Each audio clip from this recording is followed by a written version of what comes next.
മുണ്ടൂരിലെ കാട്ടാനാക്രമണത്തിൽ വനം വകുപ്പിന് വീഴ്ചയെന്ന് CPM പാലക്കാട് ജില്ലാ സെക്രട്ടറി EN സുരേഷ് ബാബു ആരോപിച്ചു.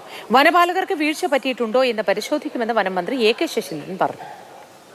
ഈ കാട്ടാനക്കൂട്ടം ഇറങ്ങി എന്ന് പത്രമാധ്യമങ്ങൾ നല്ലതുപോലെ റിപ്പോർട്ട് ചെയ്തിരുന്നു. ആ റിപ്പോർട്ടിന്റെ അടിസ്ഥാനത്തിലെങ്കിലും ഫോറസ്റ്റ് ഉദ്യോഗസ്ഥന്മാർക്ക് കുറെ കൂടി ജനങ്ങളെ ജാഗ്രതപ്പെടുത്താനുള്ള ഒരു ഇടപെടൽ നടത്താമായിരുന്നു. അവിടെ അനാസ്ഥയുണ്ടോ എന്ന് പരിശോധിക്കപ്പെടണം ഗവൺമെന്റ് തലത്തിൽ. ഇനി ഹാങ് ഫെൻസിംഗ് നടത്താമെന്നാണ് അതിനുള്ള കരാറുകൾ ഇതിനകം തന്നെ.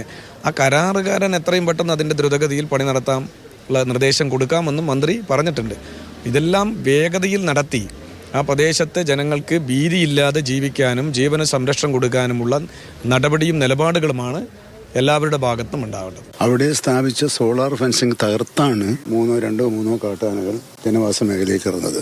അത് സൂചിപ്പിക്കുന്നത് നേരത്തെ അവിടെ പ്രതിരോധ പ്രവർത്തനങ്ങൾ നടത്തിയിട്ടുണ്ട് എന്നാണ്. മറ്റു സ്ഥലത്തെ പോലെ വ്യത്യാസമാണ്. ആ പ്രശ്നം ഗൗരവത്തിൽ തന്നെ പരിശോധിക്കേണ്ട ഒരു കാര്യമാണ്. രണ്ടാമത് വനംവകുപ്പ് ഉദ്യോഗസ്ഥന്മാരുടെ ഭാഗത്ത് വീഴ്ച ഉണ്ടായിട്ടുണ്ടോ എന്നുള്ളതാണ്. അത് തീർച്ചയായും പരിശോധിക്കുന്നതാണ്. വീഴ്ച സംഭവിച്ചിട്ടുണ്ടെങ്കിൽ കൃത്യമായ നടപടി സ്വീകരിക്കുന്നതിന് ഗവൺമെന്റിന് യാതൊരു ബുദ്ധിമുട്ടുമില്ല.